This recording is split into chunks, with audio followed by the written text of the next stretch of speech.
The cop ignores you. Too busy writing a bug report. Ah, ah, ah. Bug report.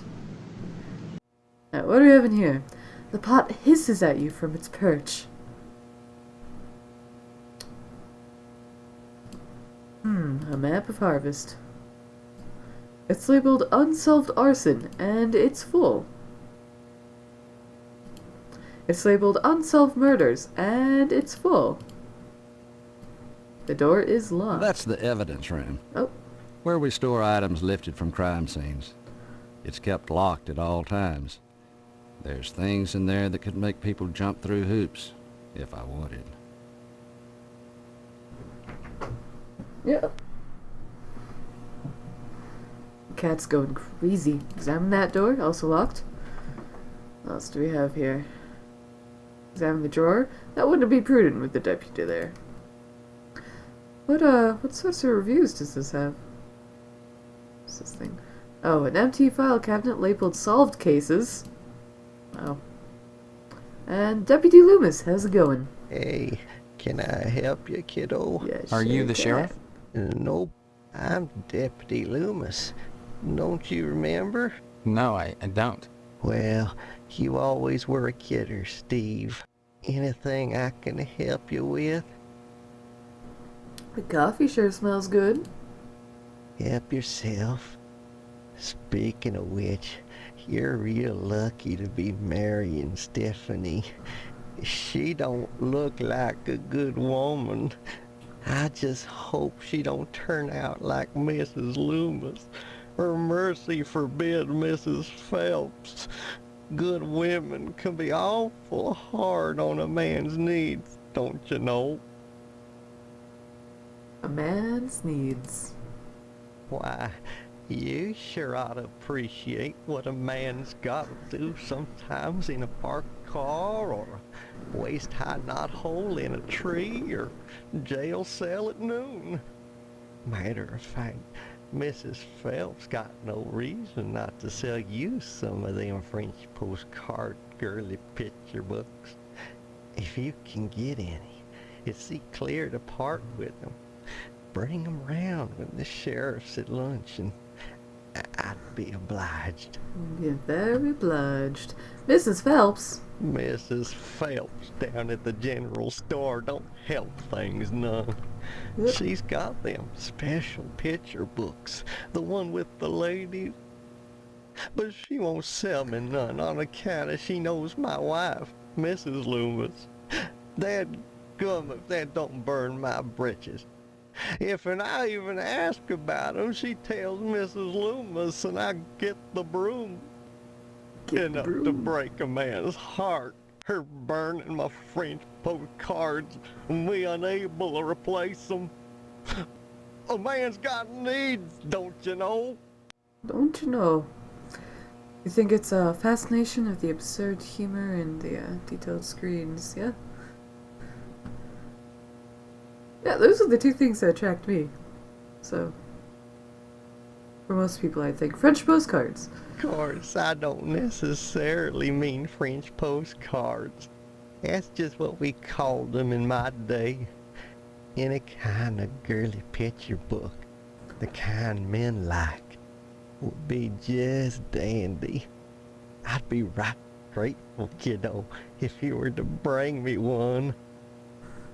To Sheriff and Stephanie. If Sheriff Dwayne had a little kindness, he let me get around the little lady by letting me keep some of them picture books here, even if Mrs. Phelps would let me buy one. But see, he won't let me keep none here neither. Oh. He don't like me getting the jail mattress all marked up, don't you know? Mattress.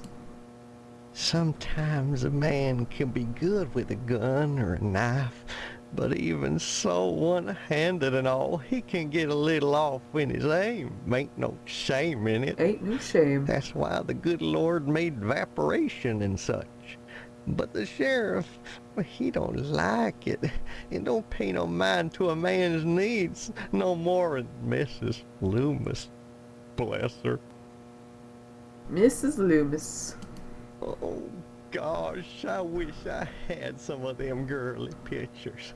But Mrs. Loomis won't let me keep 'em in the house. I still remember the time she caught me holding some of them pictures up with one hand. She took the broom to me. The broom. I howled like a hound dog, the broom going up and down, flashing straw and blood, blood and straw, and I drooped. I was crying so bad, and it was so hard I had to crawl under the porch naked with all the black winter spiders, and I got bit something fierce, little fangs digging into my bare behind all over. I ask you, is that any way to treat a man? And Mrs. Phelps and the sheriff don't make it no easier neither. Crap. Stephanie. Oh gosh darn, she's purty. Kinda like a gal I seen on some of them French postcards they used to make. Used to be, I'd take them things, go back into jail if nobody was there and kind of look 'em over one-handed, fold some towels. That was afore Mrs. Loomis. You know, I could have just gone through one of the dialogue options and gotten a good idea. Anytime, kid. Kind of good idea what he was all about, but I like to be detailed. Hello, Steve. Let me introduce myself. I'm Sheriff Dwayne, and this here's Loomis. Pleasure, I reckon. Then, we haven't met before? Of course we have, but I heard about your alleged amnesia and figured I'd play along. I sure hope this is just a prank, and not the start of some insanity plea. Keep your nose clean, or you'll wind up in jail, and that's no place to hold a wedding. I understand you witnessed Miss Whaley's dispensing a little discipline at the school, and she thinks you may be feeling a mite bent about it. That insane woman cripples children. You need to forget about it, boy. I don't interfere in school discipline. I leave that to the professionals, and so should you. Heck, there isn't a psychiatrist around who'd disagree about what a calming influence a dent in the head can be. You can't argue with science, Steve. It's bigger than all of us. That's right. Amnesia. Why do you want to break your poor mama's heart with all this amnesia bunk? I'm telling you the truth. Why won't anyone believe me? Well, you've always been a kidder, Steve. Yeah, so everybody keeps telling me. Boy, you need to stop all this funning and get serious. You've got a wedding coming up soon. Heck, you should be thinking about your career and about joining the lodge. Yep. Wedding. Amnesia or no, you can't have forgotten you're about to marry the prettiest little thing in Harvest. I think you and Stephanie are perfect for each other. I just hope her father's disappointment doesn't spoil everything. Disappointment? Mr. Potsdam wants to hold the wedding in the lodge, but he'll never get in. Like all the rest, he's always hanging around the post office the first day of the month, waiting for Boyle to bring out that month's lodge applications. And there's always a long line, never enough applications to go around, and even if you do get an application, chances are you're right out of luck.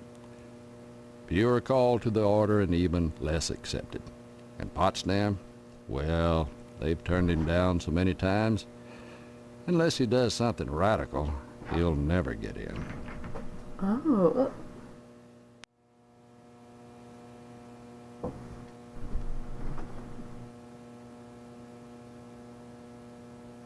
Huh.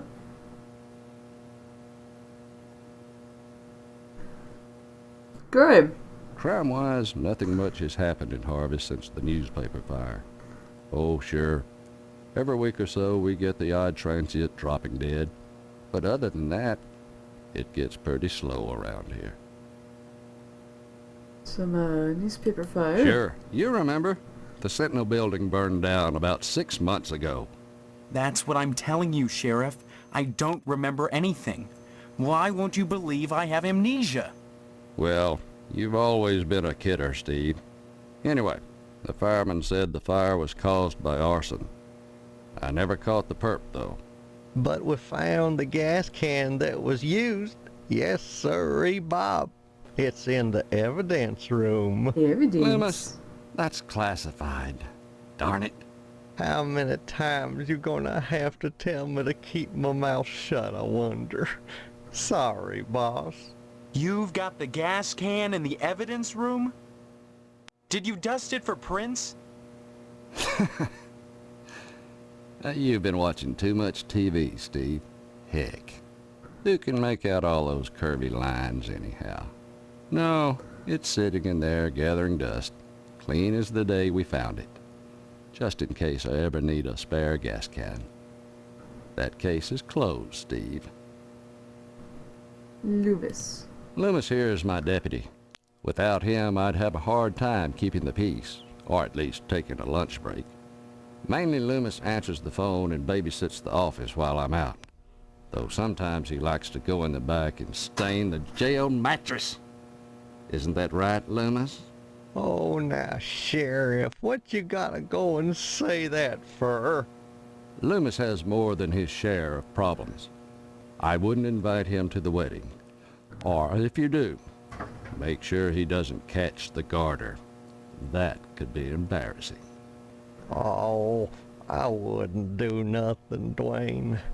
But I sure would like a little garter than been around Stephanie's thigh. Oh, well, that'd be right special. Loomis is still not as bad as Johnson. You know. Oh, crime. Wedding.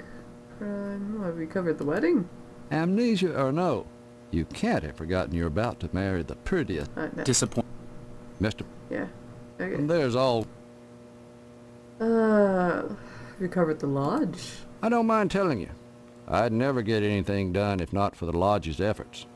To join the Order of the Harvest Moon is the highest dream of everyone in Harvest. No, I'm not. How can I get an application? I want to join. Like I said, unless you get an application on the first day of the month, you're generally out of luck. Stop by the post office and talk to Postmaster Boyle. You never know. He might have a spare application laying around. Bye-bye. Stop on by any time, Steve. Alright. There you go. There we are. Let's examine our inventory. We have 25 cents. That is a picture. We are in Harvest Land, the furniture warehouse. That is a picture of us. We are at good health. Burnt flyer. Anything with the burnt flyer? No. Oh. Well, that didn't work. Alright. Let's stop by the cemetery.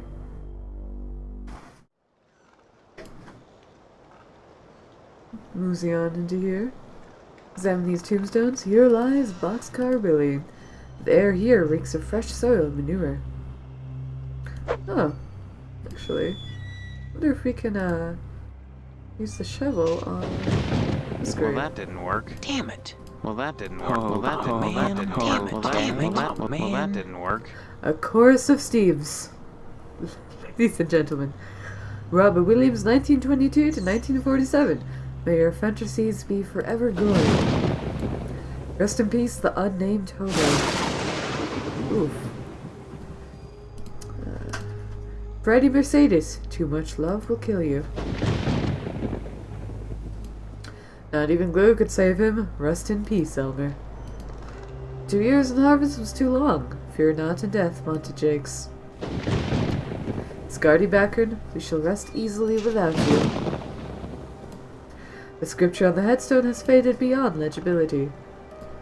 November 27th, 1948. Another unknown visitor. This tombstone is unmarked. Alright, that's all there is in this area. Just lots of tombstones. Yet another resting place amongst the graves. Ha ha ha.